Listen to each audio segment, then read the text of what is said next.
आनंद भगवान की जय हो। स्वामी दयानंद जी सच्चे गुरु की खोज में प्रस्थान करते हैं। तो स्वामी दयानंद मथुरा की ओर चल पड़े।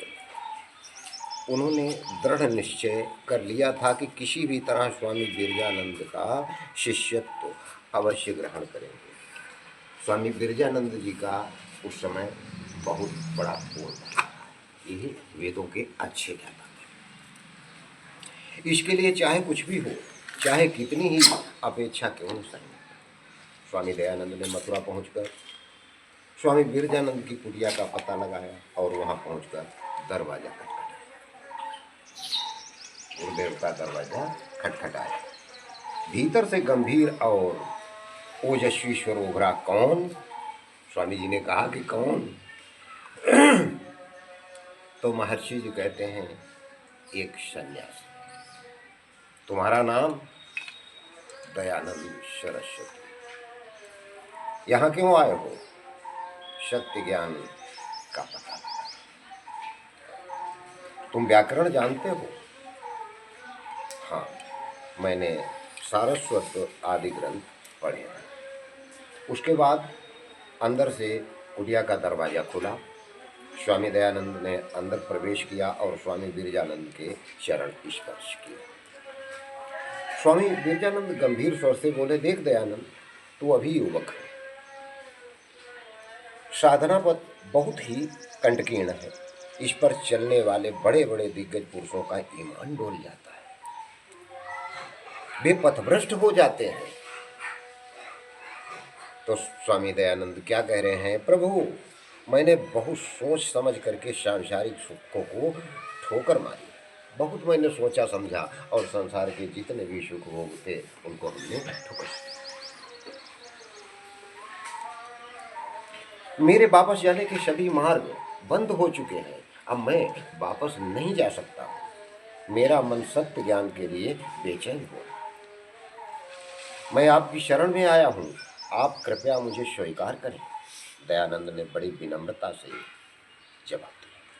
स्वामी बिरजानंद जी ने कहा, तू जिस ज्ञान की प्राप्ति के लिए यहाँ आया है, उसके लिए तुझे अपने आप को साधना की भट्टी में तपाना पड़ेगा।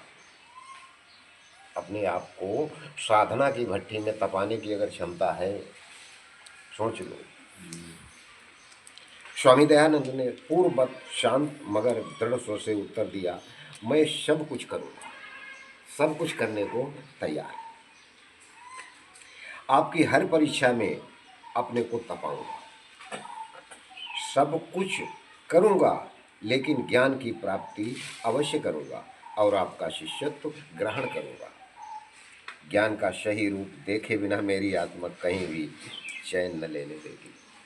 महाराज, हमें शांति नहीं मिल रही। बिरजानंद ने दयानंद से धर्म ज्ञान संबंधित कई प्रश्न पूछे।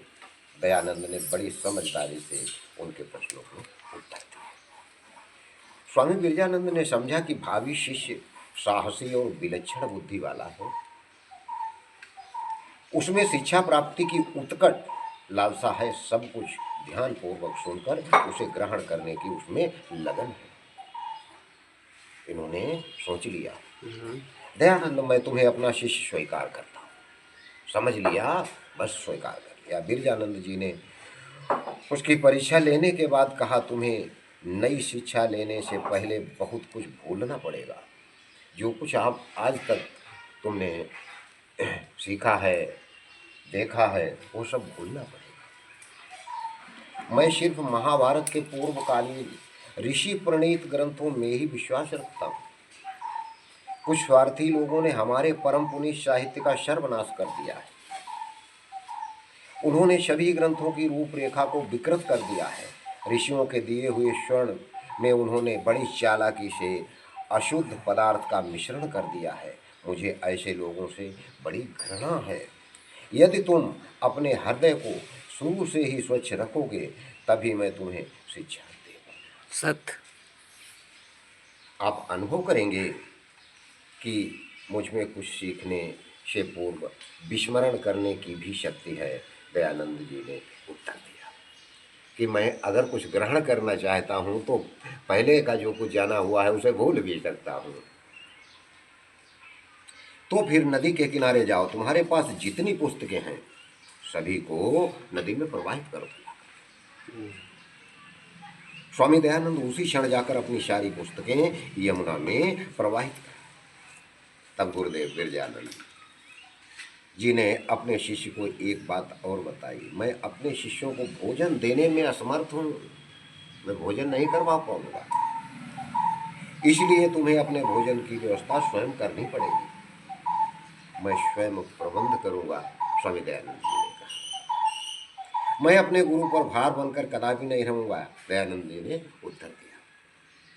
उन दिनों भयंकर अकाल पड़ा हुआ था, भयंकर अकाल पड़ा हुआ था। धनवानों के लिए भी जीवन निर्वाह करना कठिन हो रहा था। ऐसे समय में स्वामी दयानंद जी एक मुट्ठी चने चबाकर और यमुना जल के 2-4 घूंट पीकर सो जाते थे। ऐसे अनेक दिन आए जब चने भी न मिल सके। ऐसे में उन्होंने केवल यमुना जल पीकर ही संतोष किया। ईश्वर सदैव अपने भक्त की परीक्षा लेता है, जो इस परीक्षा में सफल हो जाता है उसे ही मुक्ति मिलती है। समय ने करवट बदली, ईश्वर ने दयानंद के दिन बदल डाले। अब दयानंद ने सच्चे उद्देश्य की बातें दूर दूर तक फैल गई कि सच्चा उद्देश्य क्या है इनका, इसकी चर्चाएं बहुत दूर दूर तक फैल गई। उनकी विद्या अध्ययन में रुचि का प्रकाश चारों ओर फैलने लगा था। एक सज्जन उनकी प्रतिभा से अत्यधिक प्रभावित हुए। उन्होंने कुछ दिन के लिए दयानंद के भोजन की व्यवस्था कर दी कि स्वामी जी आपके भोजन की व्यवस्था मैं करूँगा। उसके बाद यह जिम्मेदारी ज्योतिषी उमरलाल ने संभाल ली। वे दयानंद के भोजन की व्यवस्था समय समय पर करते रहे। दयानंद को अपने शिष्य शेष व्यय के लिए 4 आना वाला गोवर्धन सर्राफ की तरफ से महीने में एक बार मिल जाता था। 4 आने। इतनी कठोर साधना थी, इतना भयंकर तप था, लेकिन स्वामी दयानंद अपने पद से जरा भी विचलित नहीं।